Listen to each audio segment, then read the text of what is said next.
Here is something I want you to sit with for just a moment. The woman you are with, the one you care about, the one you share your life and your nights with, is carrying a quiet wish. Maybe more than one, something she genuinely craves in your intimate life together that she has never said out loud. Not because she does not trust you, not because she does not love you, but because somewhere along the way, she decided it was easier to stay quiet than to risk the conversation. Easier to go without than to navigate the discomfort of asking for what she actually needs. And here's the part that should matter deeply to you. What she is staying quiet about is not small. It is shaping whether she feels genuinely connected to you or quietly, invisibly alone. My name is Dr. Nerita, and I want to let you know this.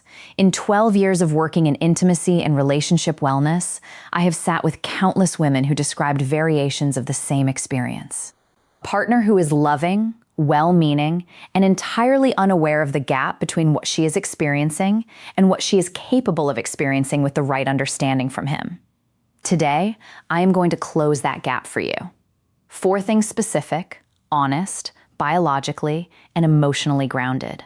The 4 things women most commonly crave in intimate life and almost never say out loud. Before we get into it, please hit the like button right now. Subscribe if you have not already, and drop a comment below telling me where in the world you are watching from. I genuinely love knowing who is in this community. Now, let us talk about what she is not saying. Before we get to the 4 things, let me dismantle the assumption that quietly undermines most men's understanding of what women need in intimate life.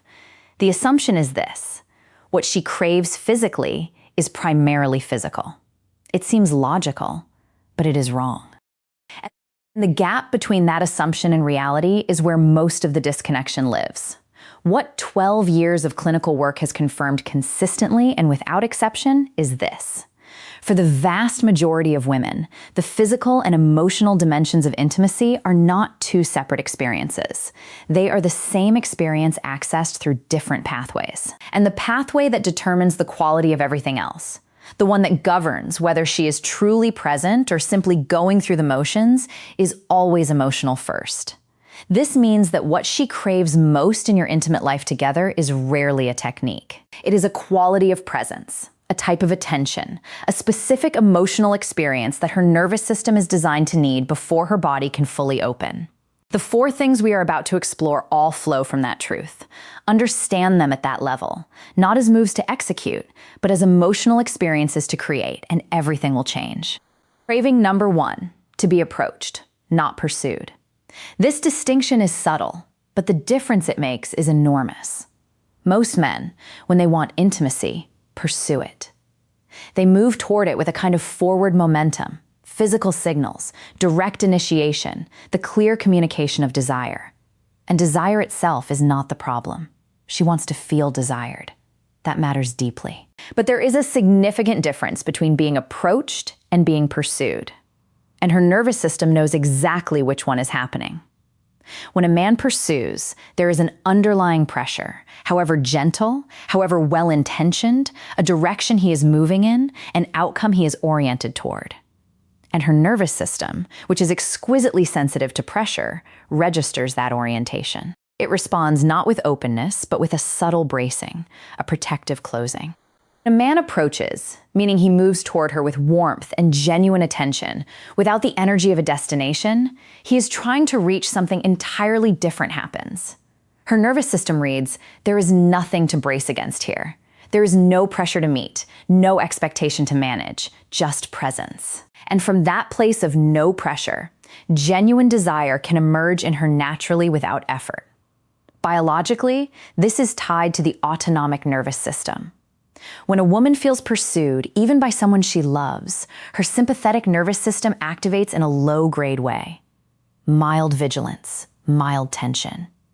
The body is not in a state that supports genuine arousal. When she feels approached with warmth and no agenda, her parasympathetic system engages rest and connection, openness, receptivity, the physiological state where real intimacy becomes possible. Practically, this looks like beginning an evening with genuine attention. Not touch with a destination, but touch that says, I want to be near you without asking for anything in return. a hand on her back, sitting close without making it the beginning of something, letting warmth exist without converting it immediately into a request. When she feels that you can be close to her without needing it to go anywhere, she will be the one to move it forward. And that shift, her choosing rather than her agreeing, changes the entire quality of what follows. Craving number 2, to be seen as she is right now. This one goes deeper than most men realize, and it is perhaps the craving that has the most direct impact on whether a woman is fully present in intimate moments or quietly holding part of herself back. Most women, by the time they reach their 50s and 60s, have absorbed decades of messaging about what a desirable body looks like. They know exactly where theirs diverges from that image. And in moments of physical vulnerability, which intimacy always is, those messages come with them into the room. She is not thinking about you when this happens. She is managing a private internal commentary about whether she is enough, whether you are noticing what she is noticing, whether what you see is acceptable to you. Psychologists call this self-surveillance, and it is one of the primary reasons women disengage from the present moment during intimacy. The body is there. The mind is somewhere else monitoring, judging, comparing. What she craves, what she rarely asks for, because asking for it feels too vulnerable, is genuine reassurance that you see her, not her younger self, not an idealized version. Her right now at this moment, and that you find what you see beautiful. This does not require a speech. It does not require performance. It requires honesty, delivered with warmth and specificity. Not "you are beautiful," which, while kind of a reassurance she has heard before, but something specific, something that could only be said about her by you tonight. Something that tells her you were paying attention, and what you found when you paid attention was worth celebrating. When she receives that sincerely without it feeling rehearsed, her nervous system releases. The monitoring stops. The self-consciousness quiets, and she arrives fully into the moment she has been hovering outside of. That arrival changes everything for both of you. Craving number 3, patience that does not feel like waiting. Let me explain something that I wish every man understood about the female arousal timeline, because misunderstanding it is responsible for more unspoken frustration in long-term relationships than almost anything else encounter in practice.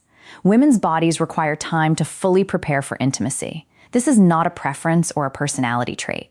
It is anatomy and neurochemistry. The process of genuine physical readiness involves sustained blood flow to specific tissues, natural lubrication, and the gradual release of neurotransmitters that support both sensation and emotional openness.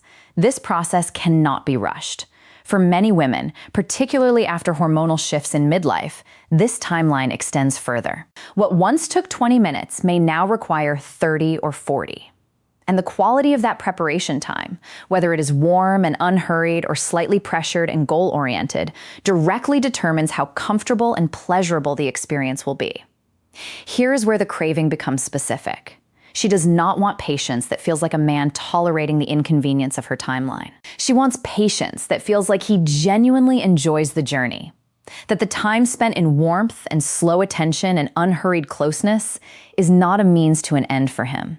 It is something he values in itself. This distinction matters because she can feel the difference.